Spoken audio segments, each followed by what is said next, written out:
veya mala mene lekela kavi jve ave de la me kanseri buyi jirane me kanseri keti है इस से 4 साल उनका ने सवाल की जिराने में तुर्रो से रोबरे लाउ के मैं चुचकते नाव दकत जिराने में न दिया तेरा فتسيبه بتونه محل شوبيتين لفرو ذك يعني ام دكنا كسخانيه ما جينا كره بلا بي شوبي ده يوقف بكري يروج بدر كره وام كيدري باشوريج دك بوشه كاسك جمره يعني شاري نابينه وبا عرساج مره بوي بلا ودي عرسي دبي الناس فروشن ونتشيدكم علم هنك بام على سبب شوبي ابدكم يعني ام شارك جبرار هذا بينا غني ان انسان کا امن امجن كان ور مالا خو وام دكنا كس خاني جنا करे اول هم پریشان من قافیه में ور کلی تزار من امن كان دين مالا خو لاو के من نقوش ایسا से 4 साल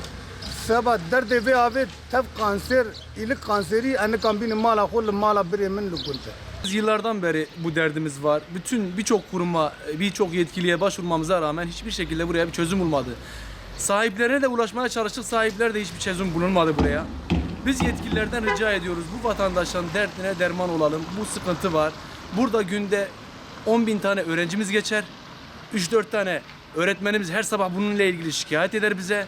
Biz muhtar adayı olarak bunu gündeme getirmiyorum. Buranın vatandaşı olarak gündeme getiriyorum.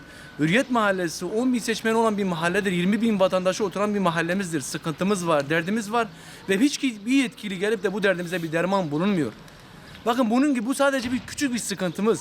Bunun gibi birçok sıkıntımız var Hürriyet Mahallesi'nde. Ama yetkililer maalesef hiçbirimize gelip de sahip çıkmıyorlar bize. Biz yetkililerden Hürriyet Mahallesi'ne gelip de derdimize derman olmasını istiyoruz. Bunu sadece bu seçim ayağıyla değil, her gün gelip derdimize bir çözüm bulmalarını istiyoruz. Bugün vatandaşın sıkıntısı var, biz burada sadece bunun açıklamasını yapıyoruz. Ama 2 aydan beri indirilen bir tane elektrik sorunumuz var. Elektrik sorunumuz giderilmiyor, ona da çözüm bulmasını istiyoruz. Yetkililerden rica ediyoruz. Özellikle bu suya bir el atmalarını istiyoruz. Bu büyük bir sorun. Bence belediyemiz, şuşkimiz buna bir el atması lazım. Bir çözüm bulması lazım. Yani çocuklarımız burada oynuyor, öğrencilerimiz geçiyor. Yani bütün komşulara sorabilirsiniz. Büyük bir sorun yani. Bunu kokudan geçemiyor. Çocuklar bu suyun içine giriyor. Boğulma tehlikesi geçiyor. Yani ben kendi yerimle geçen bir çocuk burada çıkardım. Yani bebek daha 2 yaşında bu suyun içinde yani. Yani kokudan, pislikten bu hastalık çıkarır yani. Büyük bir sorun yani. Bence buna bir çözüm bulması lazım yani. Biz bütün komşularımız mahalle olarak toplandık. Medyayı çağırdık. Yani buna bir çözüm bulunması lazım bence yani. Büyük bir sorun yani kokudan. Yani bugün hava yağmurlu diye bir koku yok. Güneş oldu mu yani kokudan geçemiyorsun burada yani.